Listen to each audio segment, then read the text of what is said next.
Hi, everyone. Welcome back. Today, I'm diving into the synastry between Michael Jackson and Diana Ross. And this is not a simple connection. There's tension, there's longing, and there's a deeper story running through it. I will be weaving in the asteroids as I go because they don't just support the chart, they expose what's really going on underneath. His Don Quixote and Lachesis conjuncts her vertex, and he meets her like a dream that has finally walked into the room. Don Quixote chases what may never fully belong to him.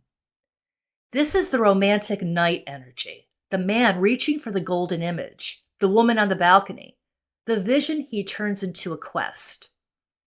But Lachesis is there too, and that changes the whole mood. Lachesis is one of the three fates. She measures the thread. This is what makes this so haunting. The dream begins, but the hourglass begins with it as well. He can chase the impossible dream. He can build the fantasy and feel like she is part of his destiny. But Lachesis decides how long the dream gets to live. And from there, the dream does not stay private. It moves straight into Diana's public world. His Juno and Sun conjunct her midheaven and her Lilith. He steps directly into the space where Diana is seen publicly. His identity shines on her legacy point. The spotlight is no longer something that she stands under alone. His presence becomes part of that light. With his Juno there, his admiration carries commitment energy toward her in a very public way. It's devotion standing in the spotlight with her. But with her Lilith there, Diana is not soft or accommodating in the public space.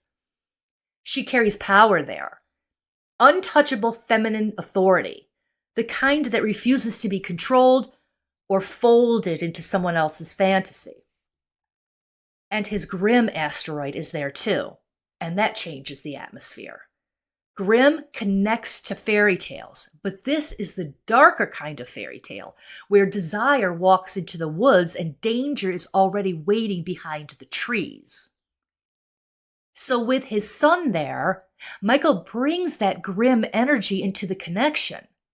The attraction has fantasy in it, but there is also shadow. Like the energy he carries in his Thriller video. It is part of his identity. The dark underworld fairy tale energy. And from there, the connection slips into fog. Desire is still there, but now it starts moving farther out of reach. Her Neptune conjuncts his Echo and Tantalus asteroids. Diana's Neptune distorts the signal in his house of committed relationships. So what he feels with her has fantasy around it. She becomes wrapped in a romantic fog. And then Tantalus is there. Tantalus reaches, desires. It is the fruit hanging just out of reach. He can want her, reach toward her, but she never fully comes within his grasp. And Echo makes it even more haunting, because Echo is the voice calling through the forest and never getting the answer she longs for. In the myth, Echo loved Narcissus, but that love was not returned in the same way. She was left calling into silence.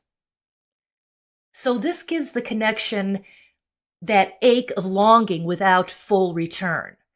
He can feel the dream, he can hear the echo, he can reach for the fruit, but the closer he gets, the more Diana becomes mist in his hands. Which makes sense, because his Chiron conjuncts her narcissist and swindle. And this is where the wound opens.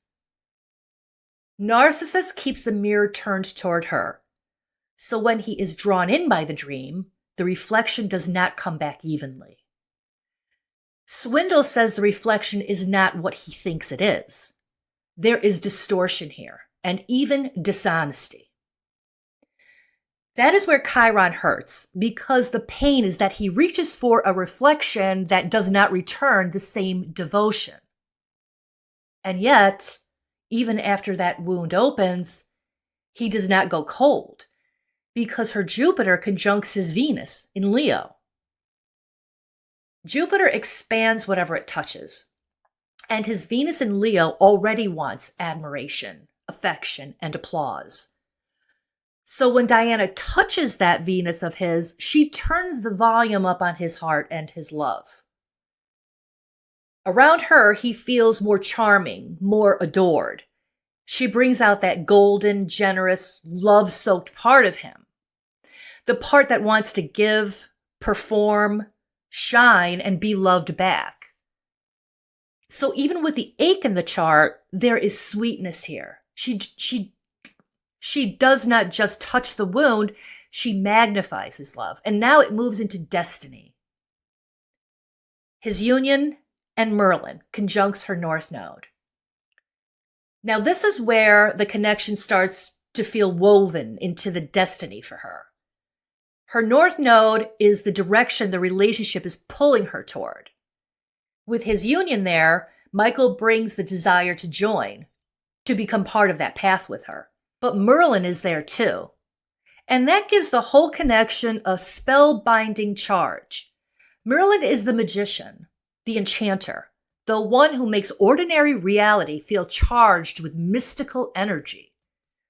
So with Union and Merlin on her North Node, the connection feels enchanted, like there is a spell around the idea of them being together. Their bond does not feel ordinary. It is wrapped in magic. And this is where the golden glow turns into desire. Because Diana's part of fortune is in his 7th house and wakes up the energy of Zeus, young love, and grieve asteroids. Zeus pursues. He wants the throne, the conquest, the full experience.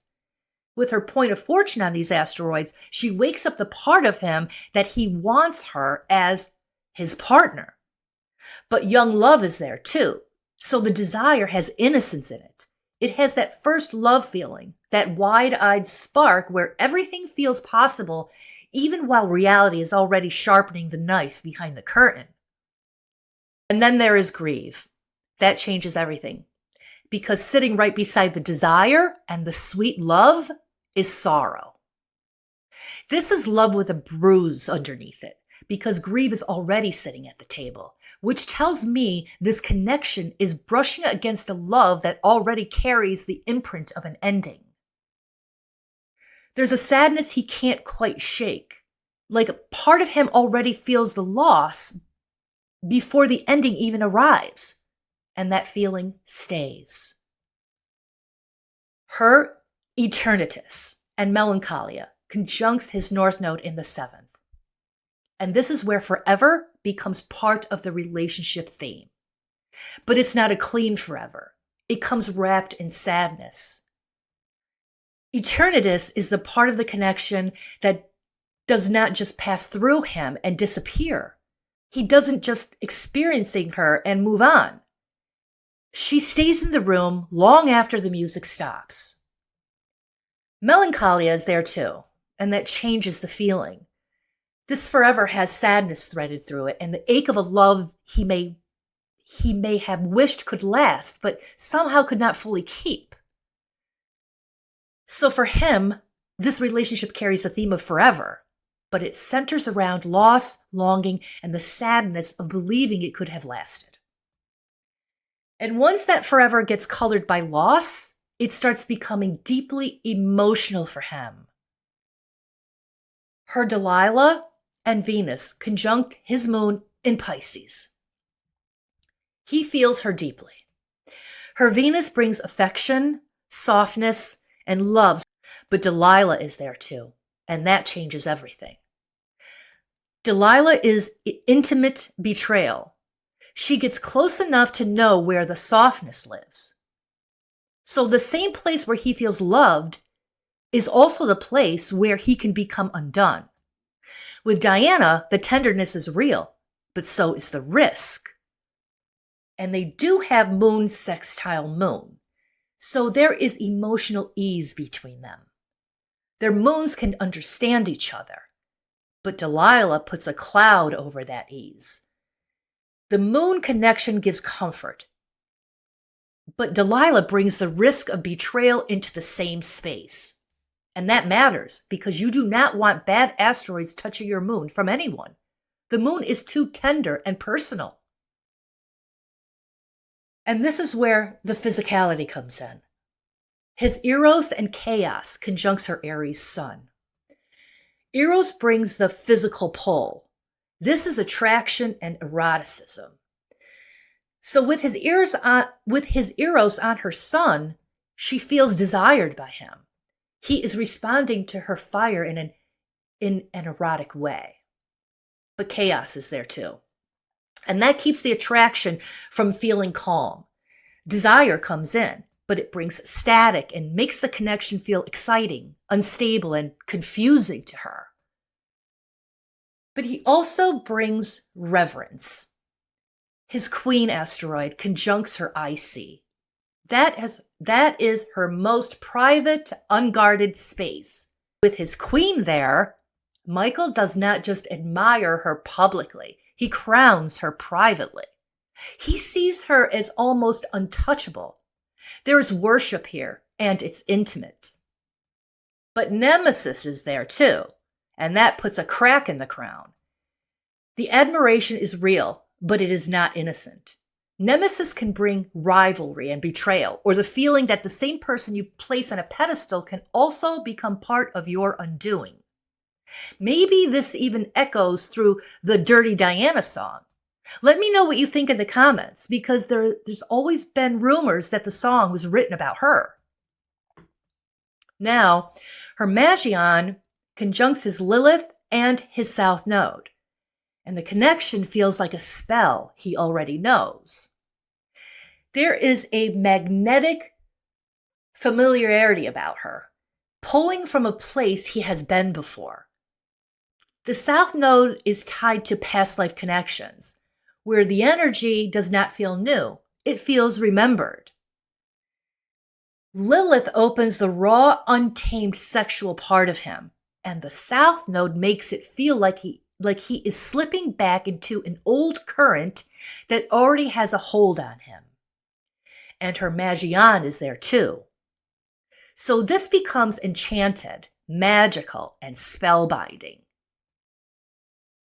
And her Mars in Gemini conjuncts his Hermione in the 4th.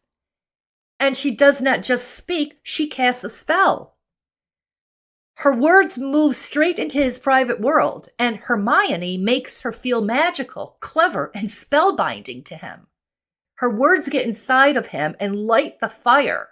Her Mars wakes up the Hermione magic in him, making the attraction feel intimate, passionate, and enchanted.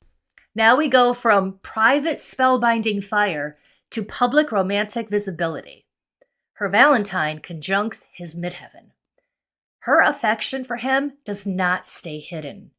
It moves into the space where his name lives, where the world sees him, where love becomes part of the image. But Persephone is there too, and that changes the innocence of it. Persephone brings the underworld, so this is not just sweet public affection. This is love with a descent attached to it. Once he is pulled into that underworld current with her, he does not come back the same. I'll be back soon with other Synastry charts.